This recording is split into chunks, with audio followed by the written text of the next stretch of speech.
May 8th, 2002.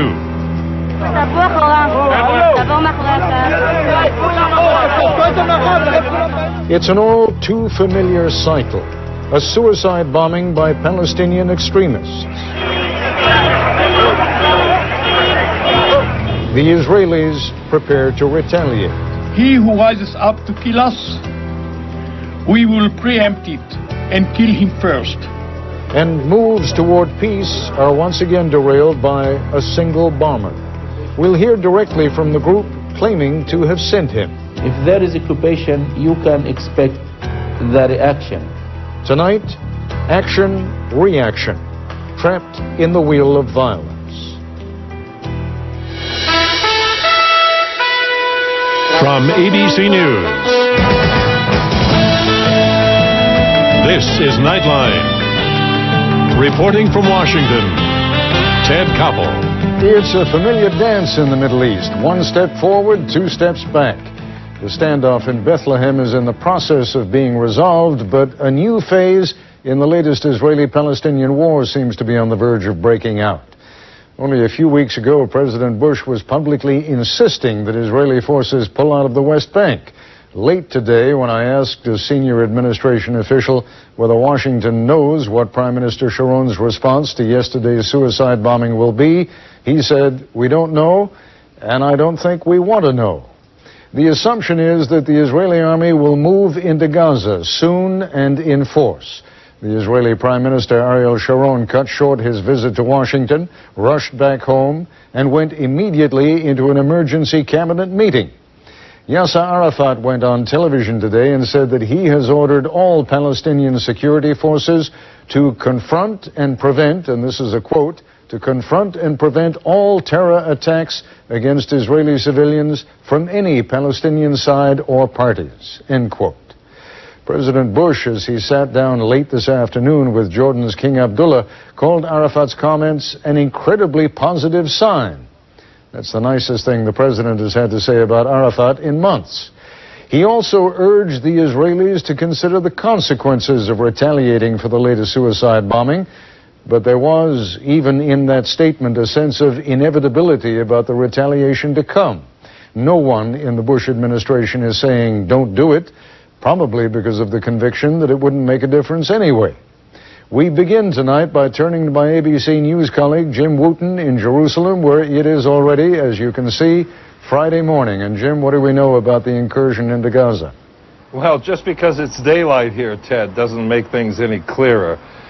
In fact, the Israeli cabinet has given Prime Minister Sharon sort of carte blanche, a green light to do whatever it is he feels is necessary to respond to the bombing a couple of nights ago. And because that bomber is suspected to be from Gaza, most of the attention here is focused there. But the IDF, the Israeli Defense Force, told us tonight, or today, that nothing is happening there. Not today, and perhaps not for a couple of days. But when it does happen, when it does, and if it does, the IDF is expecting another Jenin, that is, a place filled with booby traps, a very, very dangerous situation for Israeli troops. As for that cabinet meeting that Sharon went into immediately after he got off the plane, the talk was of exiling Arafat. And though it never got to a vote, a senior Israeli official is saying that President Bush agrees with Sharon's contention that there can be no real peace talks until Arafat is replaced as the head of the Palestinian Authority.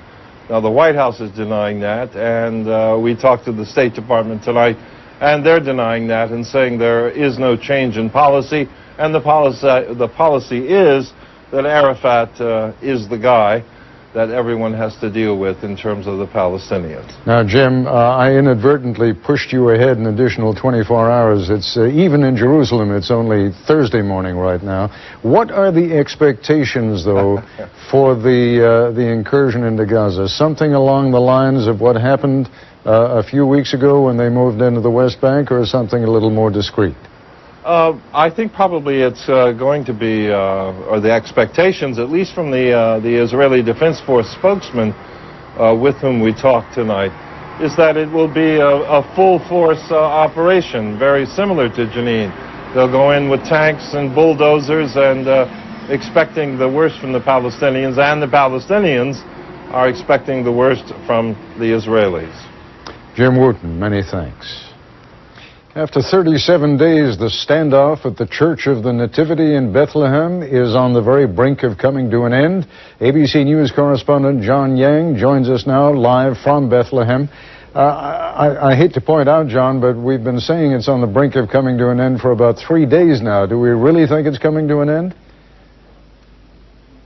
That's exactly right, Ted. It has been on the brink for about 3 days. I feel like I've been on the brink for about 3 days.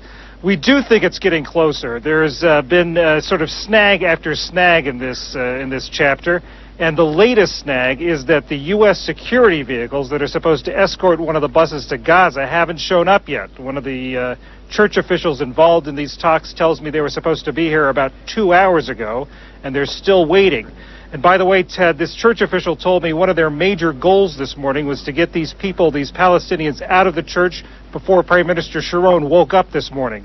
And I don't think he was entirely joking. Just break it down for me, if you will, John. Who goes where now? Do we have a clearer sense of that? There are about 123 people in the church right now. 26 of them are Palestinian security officials, according to the Palestinian Authority. They'll be going to Gaza. What will happen to them there is not quite clear, whether they'll be detained somehow or free to go, or free to remain in Gaza. And then another about 80 or so are civilians who got swept up in this thing. They will be taken away to an nearby army station. They'll be questioned or debriefed, their identities checked, and then they'll be free to go to their homes. Now, the 13 sort of hardcore, the 13 who are the most wanted by Israel, Israel calls them the senior terrorists. They're the ones that all the controversy is about. They actually won't be going far. They'll be leaving the Church of the Nativity itself, but they'll be going into another building in the same compound. They'll be guarded by officials from the European Union, and they'll remain there until they can find a country that will take them. You'll remember, of course, Ted, that the Palestinians and the Israelis agreed to send these people into exile, and they talked about Italy, but then Italy complained that they hadn't been fully consulted about this. And it turns out, this church official told me this morning, it turns out Italy had been consulted about this all along.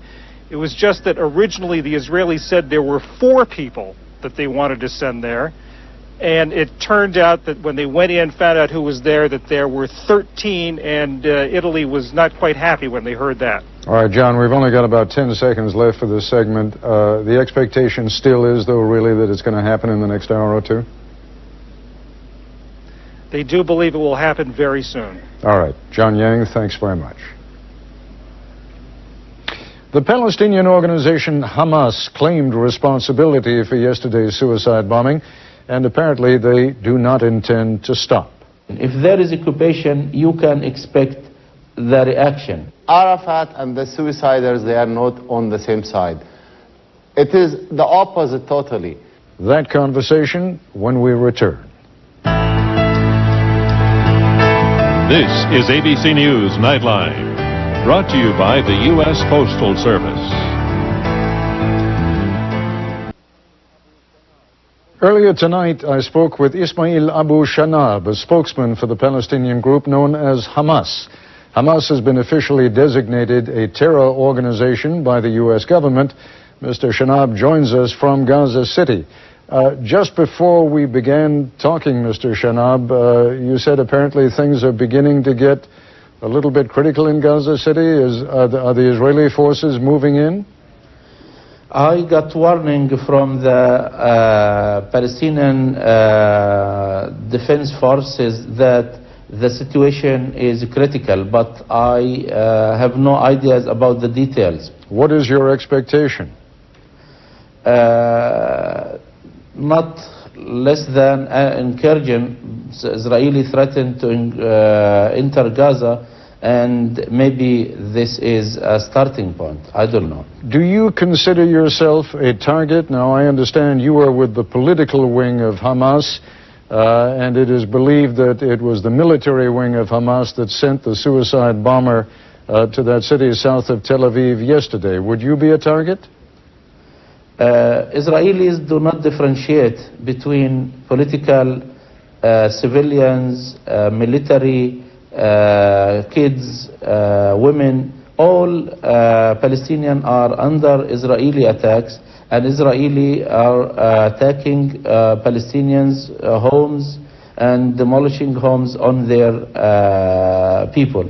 So all Palestinians, yes, are targets of an Israeli incursion. I must tell you that the impression here in the United States is that when the Israelis kill civilians, they do it either accidentally or as part of a military operation where they're going after armed men. But when suicide bombers go, as they did yesterday, to a pool hall, they are clearly targeting civilians. There does seem to be a difference. Do you appreciate that difference?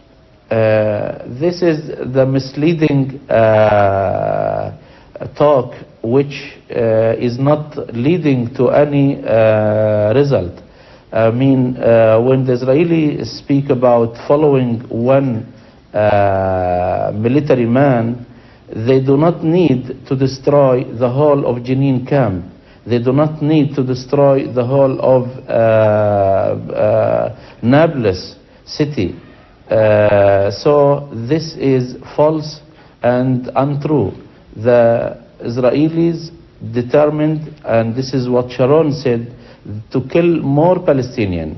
So if we count the innocents through the Israeli attacks, you find 90% of those who got killed are not wanted by the Israelis, at least. Although we are under Israeli occupation and all Palestinians are targets of Israeli attacks. You must know that no independent organization, no journalist has been able to come up with similar numbers. But let me move on because we're short on time. As I told you before we went on the air, President Arafat gave a speech today in which he indicated that the Palestinian Authority would make every effort that it could to move against those who commit suicide bombings like the one yesterday. Do you feel that you and President Arafat are on different sides of this issue? No, totally. We are on one side. That side is a Palestinian side in front of an Israeli side. The Israeli side is the occupation, the killing, the blocking of Palestinian roads, the destruction of Palestinian homes.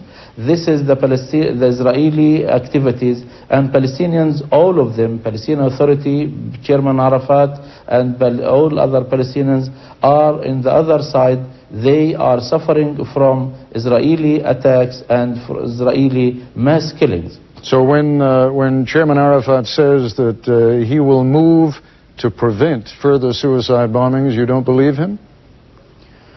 No, we believe him, but maybe he is saying this just to give a chance for any peaceful efforts which can stop occupation, which can force occupation to withdraw, which maintain peace and stability in the region.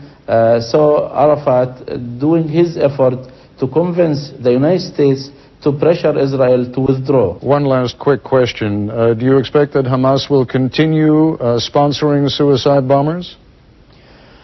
I think the equation is related to the occupation. If there is occupation, you can expect the reaction. If there is no occupation, Hamas is willing to live in peace and to stay calm and not attacking any others. So for the time being, the answer to my question would be the suicide bombings will continue. The resistance, let's talk about resistance activities, which maybe this is part of them as far as the Israeli occupation is there, because Israeli occupation is illegal and the resistance is legitimate. Mr. Shanab, I thank you. I appreciate your coming on. You're welcome. Yasser Arafat condemned yesterday's suicide attack, as I mentioned, but tonight his security forces were said to be bracing themselves for another military attack by the Israelis. That part of the story when we come back. Joining me now, Mohammed Rashid, a senior advisor to Yasser Arafat and a member of the Palestinian peace negotiating team for some 22 years. Mr. Rashid joins us tonight from Tunis. Why do you think Hamas exploded, sent that suicide bomber into Israel yesterday? I mean, the timing cannot have been coincidental. Well, Ted, this is just ordinary selection of timing. But what bothers me, that the Prime Minister and his government, Prime Minister of Israel, Mr. Ariel Sharon, and his government, they know this is done purposely because of the meeting between the Prime Minister and President Bush, but they are just giving in, and they are playing based on the tactics of the others. As you and I speak, there are indications that the Israeli army may be about to move into Gaza, but they haven't yet done it. What is your feeling of what the impact will be if and when they do move in? First, that will be another great mistake by the government of Prime Minister Sharon if they are doing that. Gaza is very, very sensitive city and town. There is 1.1 million Palestinians, they live there. Maybe there is some tens of people. They are not careful with the situation. Maybe they are engaged in terror activities. But the majority, I can say the real majority, maybe 99% of the people whom they live in Gaza tonight, whom they are scared of the incursion, they have nothing to do with these actions. I think this will ruin all the efforts and all the missions in the region. I spoke to a spokesman for Hamas before you and I spoke. And while he indicated that he and Yasser Arafat and the Palestinian Authority are all on the same side, he also made it clear that the suicide bombings are not going to stop. How harmful is that to the process? Ted, I don't think the Palestinians and the suicide attacks, they are on the same side. And let me make it very, very obvious. Arafat and the suiciders, they are not on the same side. It is the opposite totally. These activities, these actions, these terror acts, it is to ruin the leadership of Arafat and to ruin the peace chances in this area. No matter what Hamas people will say, or no matter what this leader told you or spokesman, no matter what they will sell, we are not on the same side. You know that when Prime Minister Sharon came here to Washington yesterday, he brought with him a thick binder of evidence which purports to show that Yasser Arafat was not only knowledgeable about these terrorist attacks, signed off on them, helped finance them. Are you suggesting that all of that is Israeli forgery, or is some of it accurate? Well, I will not judge that document before I see what's included in that document. But lots of documents they published here in the region, it wasn't seriously leading to that conclusion. As example, if Arafat paying some money for the families of the martyrs or those people whom they engaged in actions, whether it is face-to-face with Israeli forces or a terror act, that does not mean Arafat is involved in financing those people. He has a responsibility as an elected leader, elected president for the Palestinian people. He feels responsible for each and every Palestinian everywhere. Like Prime Minister Sharon, he feels responsible not only for the Israelis, but also for the Jews all over the world. Like President Bush, he feels responsible for the Americans. Do you feel that the United States is doing all that it can right now to bring about peace, and what would you have them do if you are not satisfied? Well, I think in the last 4 weeks, the president doing quite well to push the process, to bring the parties back together. It's true, the Palestinians, maybe they don't like his statements. Maybe they think he start moving a little bit late. But I think I said it, and I will repeat that. If it is the last chance for Arafat, also it is the last chance for the Palestinians and the Israelis, but also I think it is the last chance for President Bush to make the deal now. It is the right moment where both parties, they're really tired of this long conflict. It is 20 months now, and I think that the time and the evidence and the situation itself emerging President Bush to involve more to bring the parties to the table. Mr. Rashid, one more question. President Arafat is getting on in years. He is not well. Is there a possibility, there seems to be an American plan to say, let's kick him upstairs, make him sort of honorary president and then start dealing with some other younger people. Does that have any hope of success? Well, if that will be the case, I think U.S. acting against its principles, kicking up or kicking out an elected president should not be part of the United States of America's moral.